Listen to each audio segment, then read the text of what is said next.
bulletins and websites, so stay tuned for that. But in the meantime, it is time for our interview with State Representative Jim Struzzi, and our interview is presented by Marcus & Mack, voted Best Law Firm, Best Personal Injury Lawyer 4 years in a row in the Best of Indiana County contest. Visit them online at marcusandmack.com. And State Representative Jim Struzzi is joining us on the phone as he's in Harrisburg this morning. Jim, good morning. How are you, sir? Good morning, Josh. I am doing fine, thanks. All right. So busy last couple of weeks, obviously, with the budget hearings that have been going on starting on the 25th. I know there have been a few that have had to have been delayed due to the snow, but things look to be on schedule to wrap up just about on time for these hearings. Yes, we are going to finish up our second week of budget hearings today with the Department of State and the Public Utility Commission. As you said, the snowstorm that hit the eastern part of the state delayed a couple of the hearings, but we were able to work those in on other days. So we're back on schedule right now, one more week of hearings to go.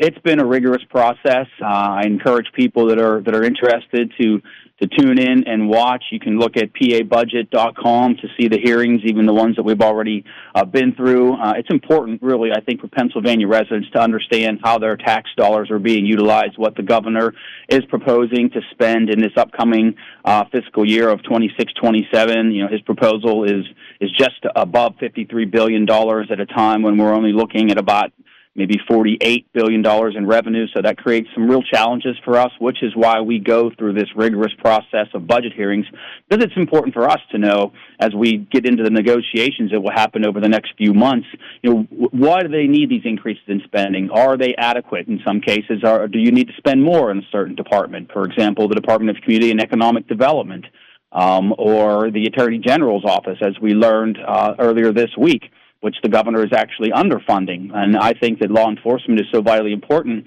in Pennsylvania. So those are the kind of questions that we ask, the things that we dig into throughout these budget hearing processes.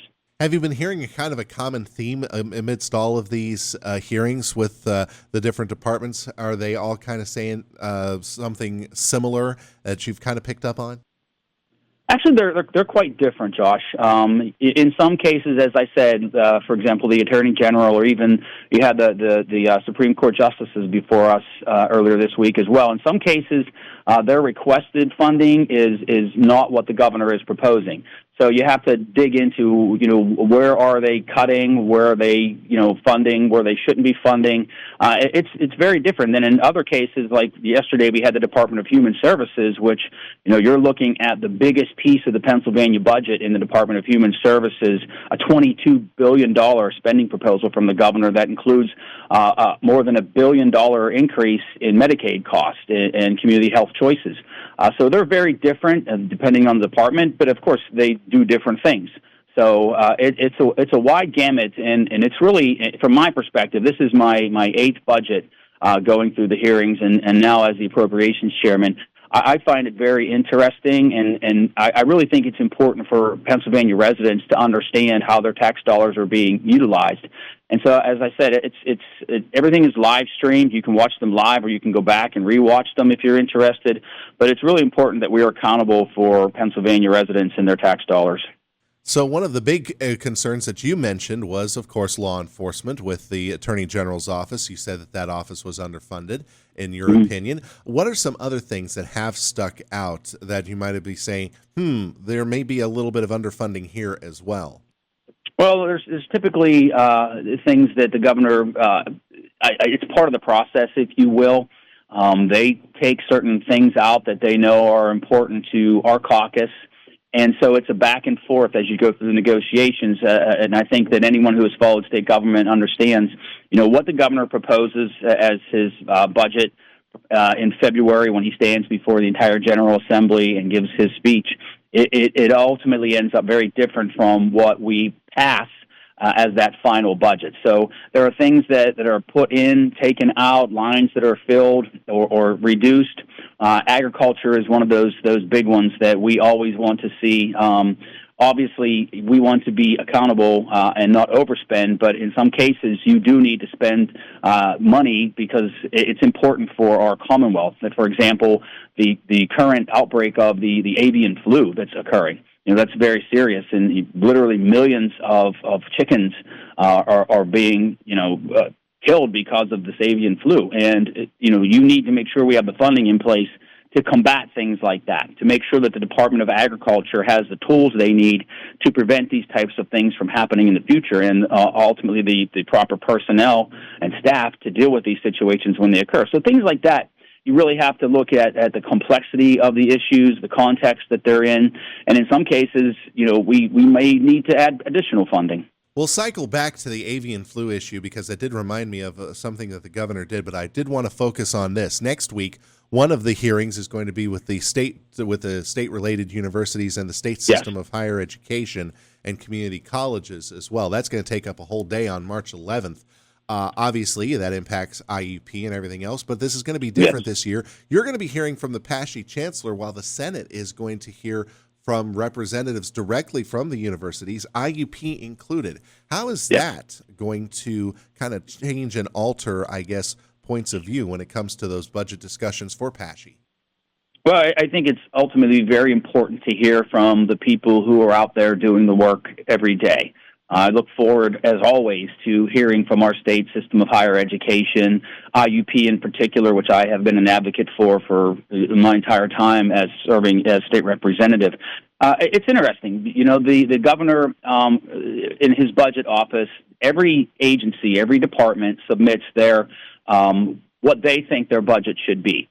And then the governor in his office, they come back with what they think their budget should be, which is the point I made earlier about the Attorney General and the court system. The Attorney General said, we need this much money to do our jobs effectively. The court said, we need this much money to be able to administer the courts across this Commonwealth. And arbitrarily, the governor underfunds them. Same with the state system of higher education. I had a meeting with the new chancellor just a few short weeks ago, and they shared with us their budget request, which was what they needed to essentially keep tuition the same, no increases to tuition. If they were to get this amount in the budget, the governor comes back with no increase. So, right there from the beginning, you see the difference in viewpoints. And again, that's why we go through the rigors of these hearings. We will hear from the chancellor. We will hear from the university presidents from the state-related schools on why they need the funding and what they're going to do with it. Are they going to hold the line on tuition as the state system said that it would do?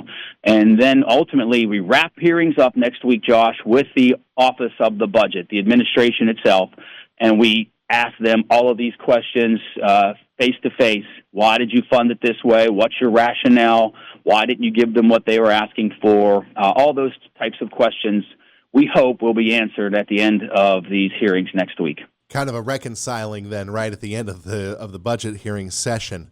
So I know it's early on in the process, Jim, but the big issue last year was the fact that the budget approval just lingered on and on and on, and it did affect a lot of services in the Commonwealth. It affected a lot of people until finally it was approved several months later. Do you anticipate a similar sort of delay this time around? Well, I would certainly hope not, Josh. I know we're going to do the work that we need to do to try and get to the point where we can pass it by the June 30th deadline, but it's going to be a challenge. As I said at the beginning of our discussion, the governor is proposing a budget spending plan that's above $53 billion at a time when our expected revenues are going to be about $6.5 billion less than that. He's also proposing to drain about $4.5 billion out of our budget stabilization fund that's supposed to be utilized during emergencies, drain our entire surplus, and then create these new taxes with skill games, recreational marijuana, and a minimum wage increase, which aren't even in place right now. So the governor's banking on revenues that don't exist, draining basically our savings accounts to meet this spending proposal, which, again, once we drain our reserves, they're gone. And so year after year, this governor continues to spend more than we have. And ultimately what happens is, where does that money come from?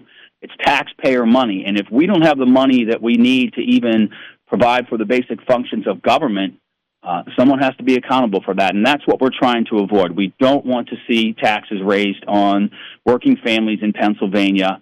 We don't want to, put people in an even more difficult situation than they are right now. Obviously, we were very thrilled last year that we were able to get rid of the Regional Greenhouse Gas Initiative and make some permitting reforms, and we see that as growing our economy. But that's going to take some time. Reggie was around for 6 years, and we had zero investment in energy production. A lot of jobs left Pennsylvania because of that.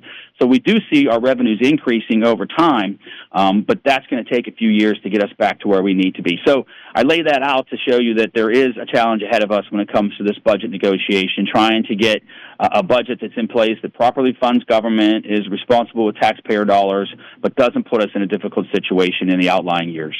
Let's talk about a cheerier topic. You have a House resolution coming through to honor Indiana County's native son once again on May 20th, I believe, with Jimmy Stewart Day in Pennsylvania. What's the progress on that resolution?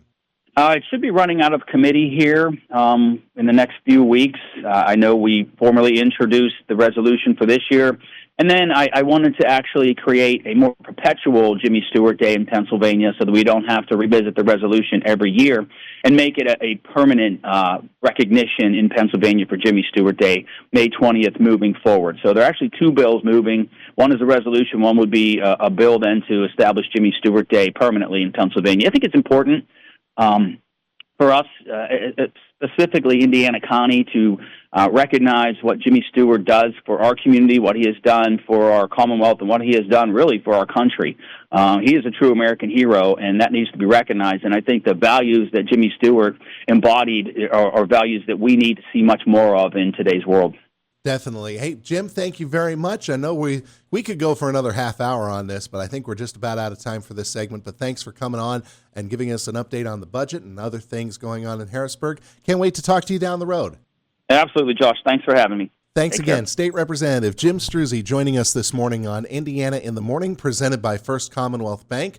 Our interviews are presented by Marcus & Mack, voted best law firm, best personal injury lawyer in 4 years in a row in the Best of Indiana County contest. Visit them online, marcusandmack.com.